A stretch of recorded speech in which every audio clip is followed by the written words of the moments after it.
How many victims have there been? Zeke asked, but Hess's response shook him to the core. Hundreds, there have been hundreds. Men, women, children, Germans, Jews, anyone he wanted.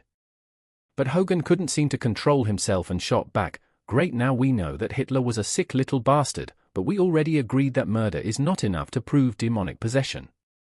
What are you not telling us? What is it you don't want to say?" Hess spoke up, during a briefing on the upcoming invasion of Russia, late January 1941. The Führer was being briefed by 6 field generals, the men who would be leading our army into Russia. I sat right outside the room and heard the entire incident. The Führer was shouting at them, but he suddenly stopped. It was then that their screams began.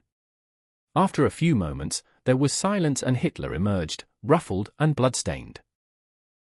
He summoned me into the room, which appeared as if a battle had taken place. Bodies scattered around the room, furniture destroyed, blood everywhere. At first all he said was to have that removed, but then he screamed that humans were too primitive, that we were useless. He said that all he asked was that we become more than primates. And then he turned toward me, his eyes completely black. As he stepped forward, he grabbed me by the throat, lifted me off the floor, and slammed me against the wall.